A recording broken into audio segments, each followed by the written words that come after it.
ዝነኛ ስትሆን ሁልጊዜም ኢላማ ውስጥ ነህ። ዛሬ ዝነኛ ሪፓሮች ሳይዘጋጁ ተገኝተው ኮት ላኪንግ የተፈጠሩባቸውን እጅግ እብድ ሁኔታዎችን ዘርዝራለን። ቶሪ ሬይንስ ሜጋን ዘ ስታሊየንን በመተኮሱ የ10 ዓመት እስራት ተፈርዶበታል። ሳንቲኖ ካሲል የተባለ ግለሰብ 14 ጊዜ እንደወጋው በሚነገርበት ወቅት ለጥቂት ነው የተረፈው። ሁኔታውን ምን እንዳነሳሳው ግልጽ ባይሆንም ቶሪ ፊቱ፣ ጭንቅላቱና ሰውነቱ ላይ ተወግቷል። ሁለቱም ሳምባዎቹ ስለተሰባበሩና በራሱ መተንፈስ ስላልቻለ በፍጥነት ወደ ሆስፒታል መወሰድ ነበረበት። ቶሪ ተረፈና በፍጥነት ማገገም ጀመረ። ነገር ግን ያንን ተርፎ መውጣቱ ራሱ የሚገርም ነው። ቶሪ የተወጋው እስር ቤት ውስጥ ቁማር ተጫውቶ ሲሸነፍ ስላልከፈለ ነው የሚሉ ወሬዎች አሉ። ነገር ግን ታሪኩ ከዛ ይበልጥ የተወሳሰበ ሊሆን ይችላል። እንደ አንዳንድ ምንጮች ከሆነ ሳንቲኖ ካሲል ቶሪን እንዲገድል ከውጭ ሰው ተከፍሎት ነበር። ሳንቲኖ ካሲል በ2004 በፈጸመው የሁለተኛ ደረጃ ግድያ የዕድሜ ልክ እስራት እየፈጸመ ነበር። እስር ቤት ውስጥ ሰው ሲወጋ ይህ የመጀመሪያው አይደለም። በ2008 ሌላ ሰው በመውጋቱ 6 ዓመታት ተጨምሮበት ነበር። በ2015 ደግሞ ዘበኞች በክፍሉ ውስጥ የብረት ሹል ስላገኙ 2 ተጨማሪ ዓመታት ተፈርዶበታል። ቶሪ ላይ የተቆረጠውን ገንዘብ ለመሰብሰብ መሞከሩ ባይታወቅም አድናቂዎቹ ቶሪ 10 ዓመቱን በሰላም ይጨርሳል ብለው ተጨንቀዋል። የቶሪ አባት የካሊፎርኒያ ገዢ ምህረት እንዲያደርጉለት እየጠየቁ ነው። አሁን ደግሞ የቶሪ የሕግ ቡድን ሜጋን ዘ ስታሊየንን አለመተኮሱን የሚያረጋግጥ አዲስ ማስረጃ አለን እያሉ ነው። የቶሪ ቡድን ብራድሊ ጄምስ ከተባለ የጥበቃ ሰራተኛ ቃል የተቀበለ ሲሆን እሱም ተኳኛ የሜጋን ጓደኛ ኬልሲ ሃሪስ ናት ይላል። ኬልሲ በፍርድ ቤት ቶሪ ሲተኩስ አየሁ ብላ ምስክርነት ሰጥታ ነበር። አሁን ግን የራሷ ጠባቂ ታሪኳ ካፕ ውሸት መሆኑን እየተናገረ ነው። እንደ ብራድሊ ጄምስ ገለጻ ኬልሲ ሜጋን ላይ ሽጉጥ ስታወጣ ቶሪ መሃል ገብቶ ሽጉጡን ከእጇ ላይ መትቶ ጥሎታል። ቶሪ በፍርድ ሂደቱ ተሸንፏል፣ ግን ብዙ አድናቂዎች ተበልጧል ብለው ያስባሉ። እንዲያውም የጄይዚ ሮክ ኔሽን ለቶሪ ጥበቃ በፍርድ ቤቱ ይሸነፍ ከፍለውታል የሚል ወሬ አለ። ቶሪ ሾን ሆሊ የተባለች ጠበቃ ነበረችው፣ ግን በሂደቱ አጋማሽ ላይ አባረራት። በ2025 አዲስ ዜማ አውጥቶ እንዲህ ሲል ራፕ አደረገ። በደልሽን፣ ለከሳሽም ለኔም እየሰራሽ የሰጠኋት መረጃ ሁሉ ሮክ ጋር አለ። ጠበቃይ በኪሶች ውስጥ ነች።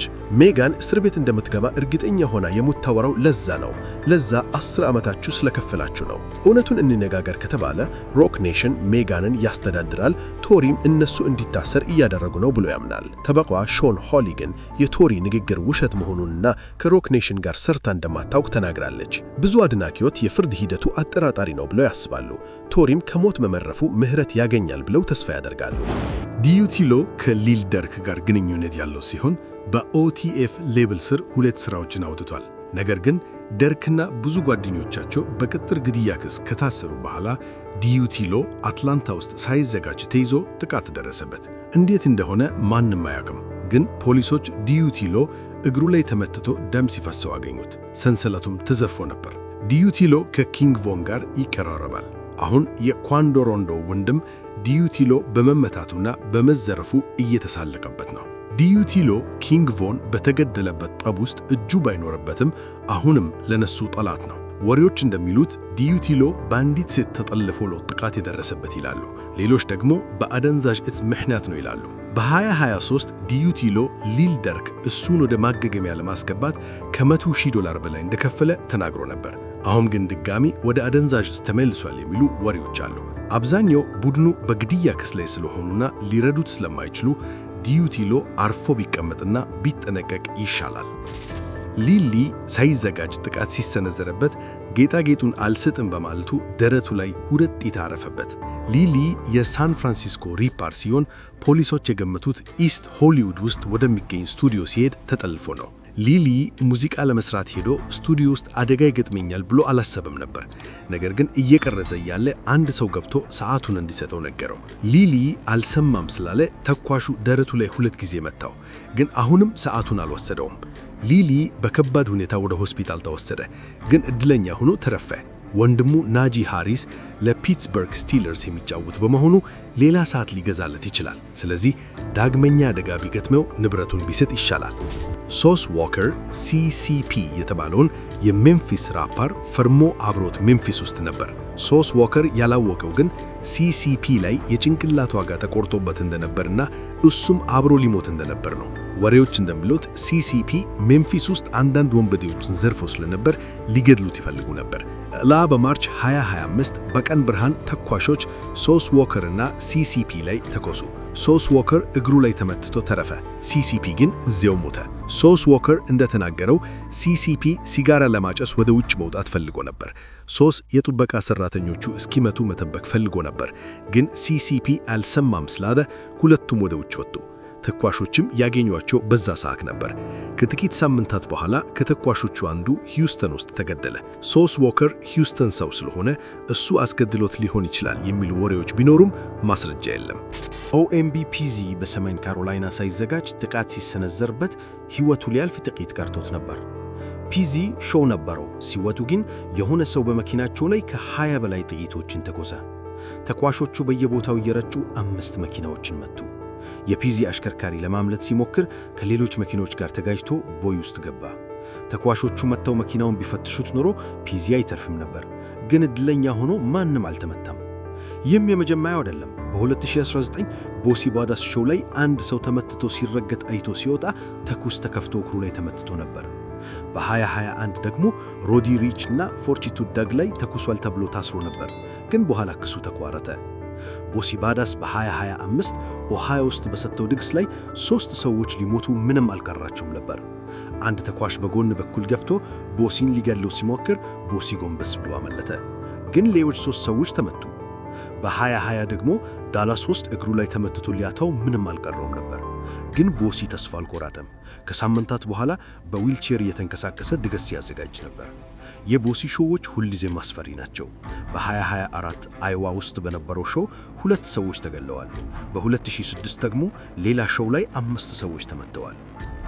ያ ጎቲ በ2022 በየንግ ታግ የሪኮ ኬዝ ታስሮ እያለ በእስር ላይ በነበረበት ወቅት ብዙ አይነት ውጥረት የበዛባቸው ድራማዎች ገጥመውታል።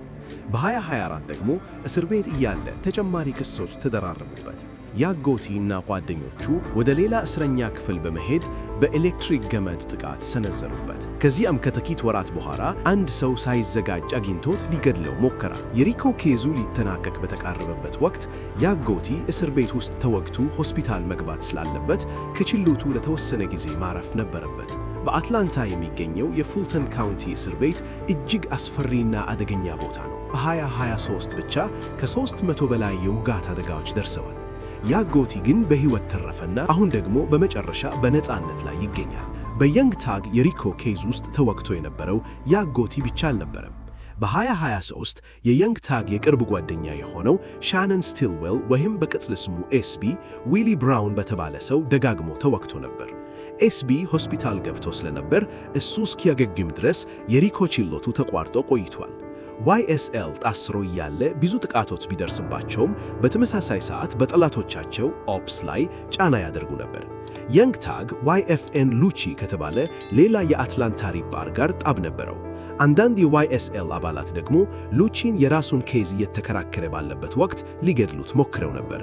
ሴት ትሪፕ የተባለ የYSL አባል ሉቺን አሳዶ ሊገድለው ቢሞክርም ሉቺ ግን ጥቃቱን መከላከል ችሏል። እንደ ዕድል ሆኖ ሉቺ አልተገደለም። በ2025 በወንበዴ ቡድን አባልነት ክስ የተፈረደበትን 4 ዓመት እስራት ጨርሶ ተፈታ።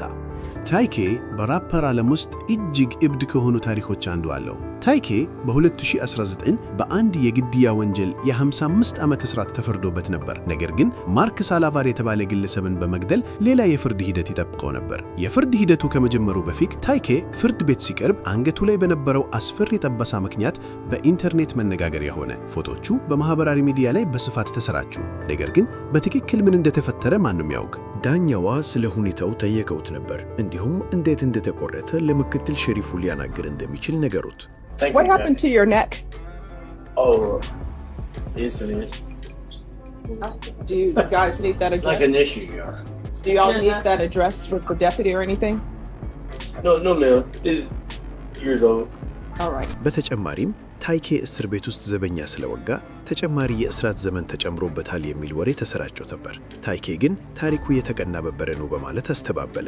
ሚዲያዎችም እሱ በእስር ላይ እንዲቆይ እየሰሩ እንደሆነ ያስብ ነበር። የታይኬ ይግባኝ ሳይሳካ ቀረ። ይግባኙ ቢሳካ እንኳ ምንም ለውጥ አያመጣም ነበር። ምክንያቱም በ2025 በማርክ ሳላቫር ግድያ ጥፋተኛ ሆኖ ተገኘና ሌላ የ80 ዓመት እስራት ተፈረደበት። NBA ያንግ ቦይ በጎዳና ላይ ከነበሩ በርካታ ገዳይ ሁኔታዎች በሕይወት ተርፏል። ነገር ግን በአንድ ወቅት በአንዷ የልጁ እናት ቤቢ ማማ ሊያዝ ጥቂት ቀርቶት ነበር። ያንግ ቦይ ፍሎይድ ሜይዌዘር ሴት ልጅ ከያያ ጋር ልጅ ነበረው። ነገር ግን ግንኙነታቸው አልሰካም ነበር። ያያ በጣም ከመናደዷ የተነሳ የያንግ ቦይን ሌላኛውን የልጅ እናት ሊትራ ጃኮብስን በመውጋት ድርጊቱን አጠናቀቀች። ያንግ ቦይ ለፖሊሶች እንደተናገረው ያያን ከቤቱ ክሪብ ለማስወጣት እንደሞከረና ጥቡ እንዲነሳ መንገድ የፈቀዱትን የጥበቃ ሰራተኞች ተጠያቂ አድርገዋል። He did say she was in the car. You my security. You my security. Hold on. You also said that she got out.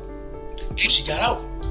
I done woke up by then. When I woke outside, she on my front porch. ፖሊሶች ስለ ሁኔታው ያነጋገሯት ባለበት ወቅት ያያ ስሜቷ ተሰብሮ ነበር። እሷም መጀመሪያ የመታችኝ ሊትራ ናት፣ ለዛ ነው ቢላዎችን ያነሳሁት በማለት ተከራከረች። ፖሊሶች ያንግ ቦይኑም በካቴና ወስደውት ነበር። እሱ ምንም አይነት ቃል እንደማይሰጥ ተናገረ። ነገር ግን ሊትራ ያደረገችው ምንም አይነት ስህተት እንደሌለ ገለጸ።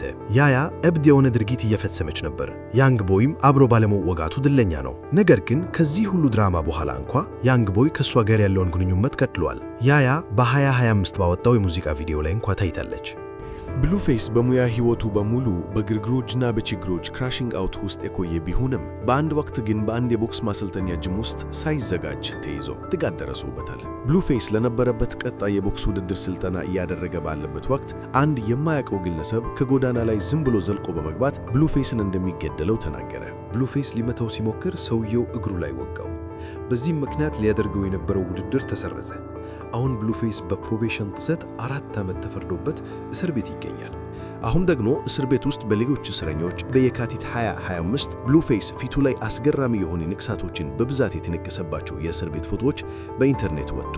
ብሉፌስ ንቅሳቶቹን የፈለጋቸው ራሱ እንደሆነና ማንም ሰው እያስገደደው እንዳልሆነ ተናግሯል።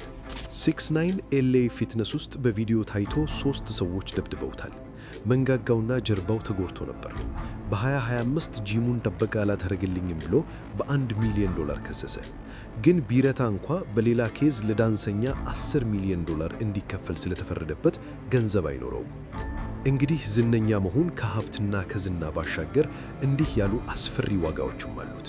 ዛሬ ከተመለከትናቸው ታሪኮች ውስጥ እናንተን ይበልጥ ያስደነገጣችሁ የትኛው ነው? ቶሪ ሌንስ በእውነት ሜጋንን ተኩሶባታል ወይስ ተበልጧል ብላችሁ ታስባላችሁ? ሐሳባችሁን በኮሜንት መስጫው ላይ ያጋሩ። ይህ ቪዲዮ ከተመቻችሁ ላይክ በማድረግ ለሌሎች እንዲደርስ አግዙ። እንዲህ ያሉ እውነተኛ የዝነኞች ገጠመኞችንና የጎዳና ላይ ታሪኮችን በየሳምንቱ ለማግኘት ሰብስክራይብ በማድረግ ቤተሰብ ይሁኑ። ይህንን መረጃ ለሬፕ ሙዚቃ አፍቃሪ ጓደኞቻችሁም ሼር በማድረግ አጋሩ። ያስታውሱ፣ ዝና ሁልጊዜም ጥበቃን ይፈልጋል። የዛሬው ዝግጅታችን ይህንን ይመስል ነበር።